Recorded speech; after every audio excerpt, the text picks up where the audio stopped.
भारत की चाल में फंस गए दुनिया भर में हंगामा करने वाले 57 मुस्लिम देश। जो लोग कह रहे थे कि भारत मुस्लिम देशों के सामने झुक गया, सच्चाई तो ये है कि ये देश मोदी की चाल में फंस गए। पीएम मोदी और शाह कुछ भी फैसला लेते हैं, उसके पीछे की बहुत बड़ी प्लानिंग होती है। पीएम मोदी अब जो करने वाले हैं, इसके बाद ये मुस्लिम देश बर्बाद हो सकते हैं।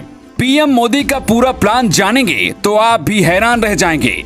ये बात हर कोई जानता है कि रूस भारत का दोस्त है और अब रूस के राष्ट्रपति व्लादिमीर पुतिन का एक ऐसा बयान सामने आया है जिसके बाद से हंगामा मच गया है। सबसे ज्यादा इसकी चर्चा भारत में हो रही है। दावा किया जा रहा है कि पुतिन बहुत गुस्से में है और नूपुर शर्मा के बयान को लेकर खुद पीएम मोदी से फोन पर बात करने वाले हैं और इसके बाद कुछ बहुत बड़ा होने वाला है।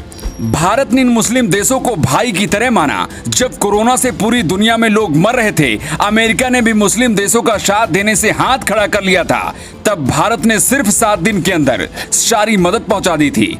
इन देशों ने कहा था कि भारत का एहसान जिंदगी भर नहीं भूलेंगे और हमेशा भारत के साथ खड़े रहेंगे, लेकिन कुछ महीनों में ही अपनी असलियत दिखा दी। लेकिन अब पीएम मोदी और पुतिन जो करने वाले हैं, इसके बाद ये देश बर्बाद हो सकते हैं। भारत कुछ हद तक तेल इन्हीं अरब देशों से लेता है, इसीलिए देश भारत को अकड़ दिखाते हैं, लेकिन ये अकड़ अब इनकी खत्म हो जाएगी। भारत ने तय समय से 5 महीने पहले ही पेट्रोल में 10% एथेनॉल मिलाने का लक्ष्य हासिल कर लिया है और 2025 तक इसे बढ़ाकर 25% कर दिया जाएगा। भारत को करीब 40,000 करोड़ से ज्यादा विदेशी पैसे की इससे बचत हुई है। भारत बिजली से चलने वाले वाहनों को भी बढ़ावा दे रहा है। मतलब अगर ये अरब देश ज्यादा कर दिखाएंगे तो भारत इनसे तेल खरीदना ही बंद कर देगा। लेकिन जानकर आपको ये हैरानी होगी कि ज्यादातर इन सभी मुस्लिम देशों के लोग भारत से गए अनाज और फल को खाते हैं और भारत ने देने से मना कर दिया तो आप खुद ही समझ लीजिए इन देशों का क्या हाल होने वाला है।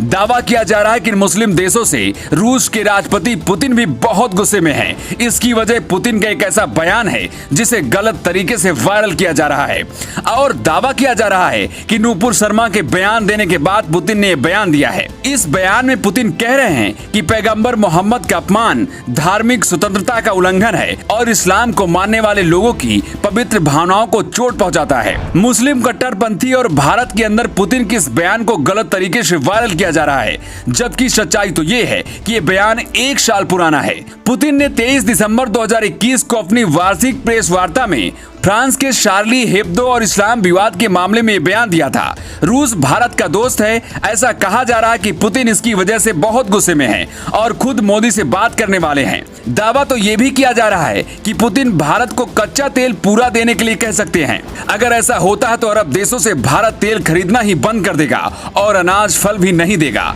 अगर ऐसा होता है तो भारत को अकड़ दिखाने वाले ये देश भारत के सामने गिड़गिड़ाने लगेंगे और सारी अकड़ भी खत्म हो जाएगी।